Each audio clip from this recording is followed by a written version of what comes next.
Oi pessoal, aqui é o professor Ebster. Nessa aula nós vamos falar um pouco sobre a formação territorial do Brasil. Só relembrando que essa aula é para a gente revisar no sentido geral. Se você quer se aprofundar um pouco mais, observe as aulas do mês de maio e também do mês de junho, porque esse foi o conteúdo desses meses que eu acabei de citar. Bom, neste vídeo de hoje nós vamos apenas rememorar e responder a questão da atividade anterior. A primeira coisa, o que é território? Dentro da geografia, e isso vocês viram desde o sexto ano, que existem vários conceitos: espaço, região, lugar, território e paisagem. Esses são os 5 conceitos chaves da geografia que norteiam todas as bases de pesquisa, todas as formas de observar a natureza, a sociedade e a humanidade.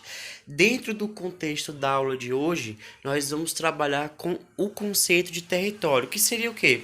Seria um espaço definido e delimitado por e a partir de relações de poder, ou seja, todo o território está relacionado com os grupos sociais que o habitam.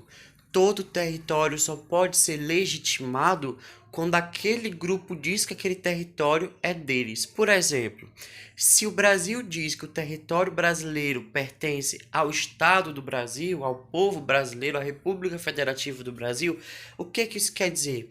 Que para que este território que nós dizemos que é nosso, a gente vai ter que usar de força, a gente vai ter que dizer que esse território é nosso e defendê-lo. Tanto é que a partir disso que são criados o quê? As Forças Armadas, o Exército, a Marinha e a Aeronáutica, para defender esse território e dizer: daqui para cá fica o Brasil, daqui para lá é outro país. Ou seja, todos os territórios eles têm relações de poder. Mas um território ele é só o território de um país? Não. Também há os territórios dos grupos sociais. Por exemplo, se você gosta de um espaço mais privado, de um espaço mais seu, aquilo é o seu território. Quando alguém entra naquele território, ele vai ter que respeitar você, porque aquele é o seu espaço onde você exerce a sua dominância, onde você exerce a sua influência. Mas nós também podemos falar de território nacional, de território das empresas, de território pessoal. Por exemplo, a empresa Coca-Cola. Ela atua em centenas de países. São centenas de territórios onde ela vai fazer suas pesquisas para saber como produzir, quanto produzir, como transportar e quanto vender. Ou seja, compreender o território é compreender também as formas como você vai se utilizar do espaço para poder sobreviver. Ou seja, cada vez mais o território é relevante para entender as pessoas, a sociedade, a cultura e a economia. Nesta aula, especificamente, nós vamos saber quais foram os condicionantes, os fatores que influenciaram a formação do território do Brasil, principalmente fatores de ordem social e econômica. Nesse sentido, são fatores socioeconômicos, desde os povos nativos até atualmente. Então, nós podemos dizer o quê? Que quando os portugueses invadiram o território que hoje é o Brasil, já existiam centenas de povos com centenas ou até milhares de línguas, com características diferentes, com territórios diferentes, com nações diferentes. Os nossos povos indígenas, eles habitavam territórios que muitas vezes não eram conectados, ou seja, muitos indígenas, muitos povos nativos que habitavam o que hoje é o Brasil, eles não tinham contato entre si, mas muitos outros povos tinham grande contato entre eles. Como que esses contatos se davam? Muitas vezes eram contatos para legitimar o domínio de um território. E como é que você defende seu território? Por meio de guerras. Muitas vezes, quando essas tribos se encontravam, elas incorriam em guerras territoriais para os domínios daquele espaço e com isso seus recursos.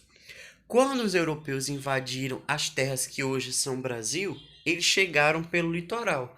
No litoral também existia milhares de pessoas, milhões de povos nativos que eles exerciam suas influências nessa região e tinham seus territórios tradicionais. Quando os portugueses invadiram esses territórios, eles quiseram dominar essas áreas dos indígenas. Os povos indígenas, portanto, se armaram, né, com as suas armas específicas, arcos e flechas e outros, para combater os portugueses, para poder dominar aquele território.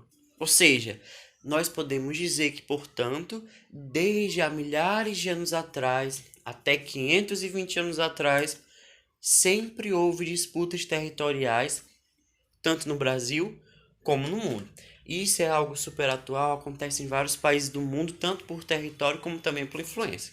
Então, só que o território ele só é importante, só vale a pena você lutar por ele quando ele tem recursos naturais.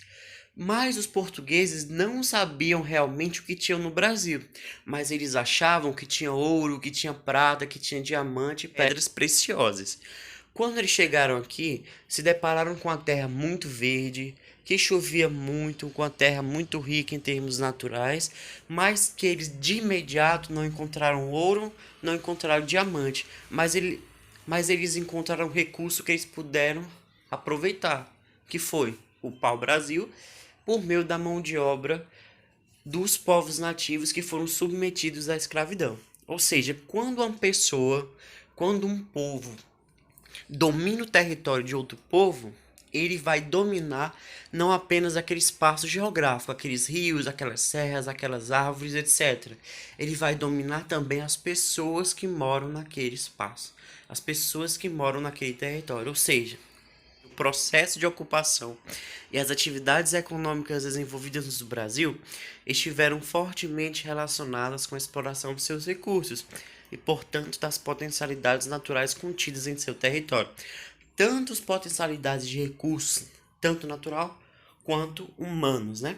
Vamos observar aqui na figura 10, que é do livro de vocês, que mostra a primeira ocupação portuguesa no litoral por meio da extração do pau-brasil, depois o cultivo de cana-de-açúcar e de outras culturas. Já no século XVII, o que vai acontecer? Os portugueses vão dominar amplos territórios brasileiros, isso devido também ao fato deles terem dizimado milhões de povos indígenas. Já no século XVII, os portugueses expandem a sua influência por outros territórios do Brasil, onde hoje é o Brasil. Saem do litoral e eles vão adentrar no interior. Eles vão se expandir por meio das cabeceiras dos rios, das margens dos rios, atrás de ouro, atrás de especiarias e também por meio da captura de novos indígenas para serem escravizados. O que isso quer dizer? Isso quer dizer que eles continuaram a desempenhar as mesmas funções com os mesmos objetivos que eles tinham no começo. Que era o quê? Chegar, dominar o território, pegar os recursos, dominar as pessoas e com isso ter aquela força de trabalho para o seu enriquecimento. Nesse sentido, Portugal teve uma política de contínua defesa utilitarista das matas brasileiras, tentando regular o desmatamento provocado pela atividade agropecuária próxima ao litoral. Assim, Portugal teve uma política contínua de defesa utilitarista das matas brasileiras, tentando regular o desmatamento provocado pela atividade agropecuária próxima ao litoral, uma vez que a madeira era particularmente necessária para a construção civil e naval, assim como servia de combustível para os engenhos. Ou seja, uma das causas dessa interiorização, simplesmente dessa expansão territorial em direção a outros locais que não eram a faixa litorânea, era para o desenvolvimento de atividades agropecuárias também. Dentro desses territórios que foram expandidos e incorporados à coroa portuguesa, estavam centenas de milhares ou talvez milhões de povos indígenas que habitavam onde hoje é o sertão cearense, sertão nordestino, e essas pessoas foram ou dizimadas ou incorporadas àquela atividade de criação de animais. Isso dentro dos interesses lógicos da coroa portuguesa, dos colonizadores. No século XVIII, nós vamos ter uma coisa super importante para Portugal, que é a expansão quase absoluta do território brasileiro. Praticamente todo o território que hoje é brasileiro já estava visível a partir do século XVIII. Fazia parte da administração portuguesa. Por quê? Porque foi a partir disso que surgiu o bandeirismo e as drogas do sertão, que eram formas de ocupar outros territórios distantes do litoral a partir da exploração dos recursos e também das populações. Já no século XIX, nós vamos ter uma grande diversificação econômica em que várias partes do país vão produzir diversas culturas complementares, tanto para os interesses de exportação, como também para o consumo próprio. Tanto que a partir disso, a estrutura espacial nas primeiras décadas do século XIX refletia desse modo um país de ocupação concentrado na faixa litorânea, cuja base econômica agrária, espacialmente descontínua e comandada pelo mercado externo, era marcada por dinâmicas pontuais que se reproduziam em diferentes áreas de seu território, de forma desintegrada, conforme as condições naturais reagiam à participação do Brasil no mercado internacional enquanto produtor de bens primários diferenciados. O que isso quer dizer? Que no século XIX as áreas litorâneas eram privilegiadas, mas já se começava a ter também a inclusão de outras regiões mais distantes, de outros territórios mais longínquos à dinâmica econômica. Entretanto, as principais áreas em termos de produção, em termos de dinamização e importância, eram as áreas litorâneas. Nesse processo, diversas economias litorâneas, como a do açúcar, construiriam atividades subsidiárias à produção exportada, formando o embrião de uma divisão territorial do trabalho e da diferenciação regional no interior do Brasil. O que isso quer dizer? Que a região litorânea teve uma grande influência na conformação e na incorporação desses novos espaços. Os espaços que não eram litorâneos eram espaços periféricos. O que periférico quer dizer? Que não faz parte do centro, que não está na centralidade. São territórios que foram incluídos, mas que foram subordinados aos interesses das capitais e das cidades do litoral. Veja a figura a seguir. Então aqui as capitanias hereditárias em 1534, depois a divisão do Brasil em dois, Estado do Maranhão e Estado do Brasil, depois a divisão de várias províncias em outras províncias, a anexação de outros territórios, a divisão de outros territórios. Isso faz com que, se você for observar, os estados litorâneos já estavam bem conformados desde 1743, mas os estados que são mais ligados ao interior, a parte amazônica centro-oeste, eles têm sua formação recente. Então seria justamente isso.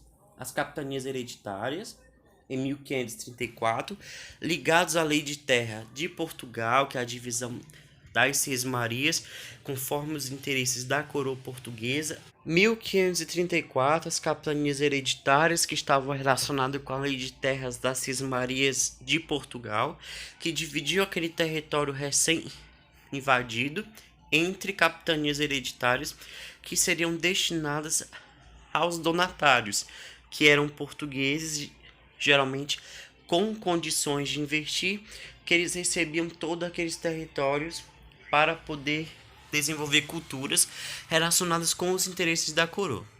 Em 1573 vai ser dividido em dois estados, Estado do Maranhão e Estado do Brasil. Tanto é que o Maranhão foi, durante esse período, uma das regiões mais ricas do país. Isso nós podemos ver hoje na arquitetura de São Luís, por exemplo. Se você quiser pesquisar, você pode fazer.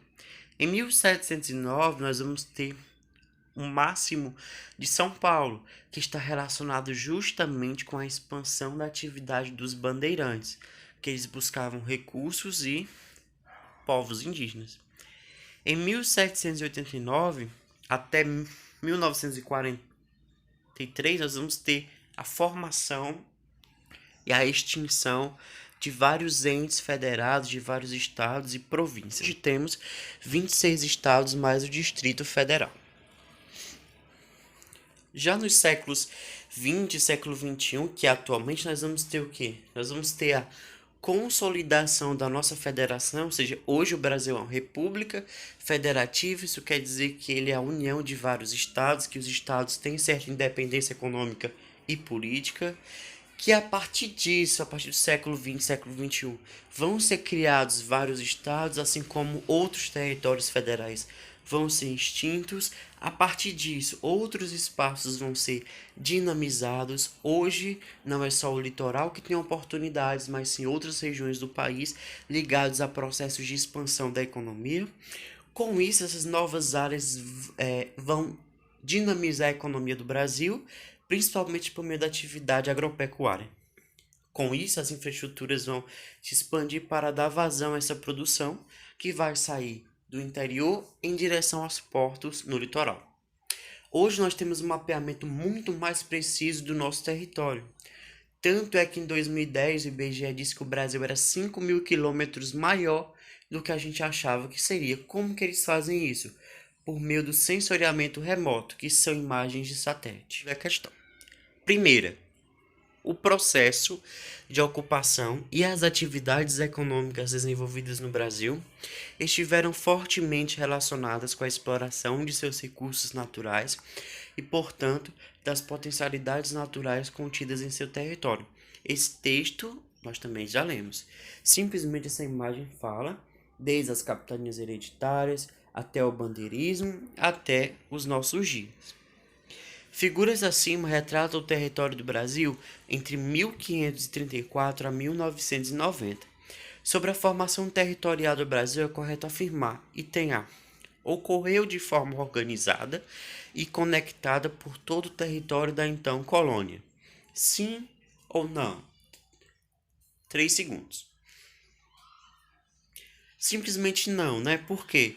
Não foi organizada, não foi conectada. Como assim conectada? Se nós formos analisar, as regiões litorâneas eram muito mais beneficiadas pelas atividades econômicas do que as regiões do interior.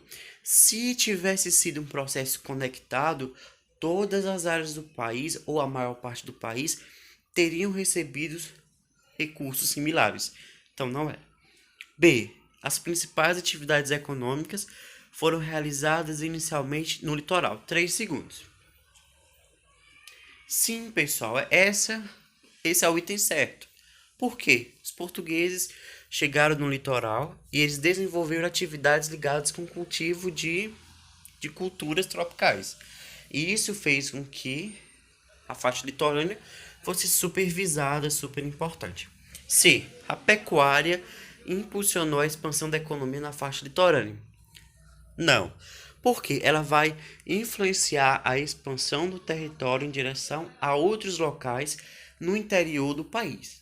D. Fala assim, a coroa portuguesa incentivou a desconcentração administrativa. 3 segundos. Não, né, gente? O que é desconcentração administrativa? Seria cada província, cada estado naquele tempo, que eram províncias na verdade, tivessem sua autonomia.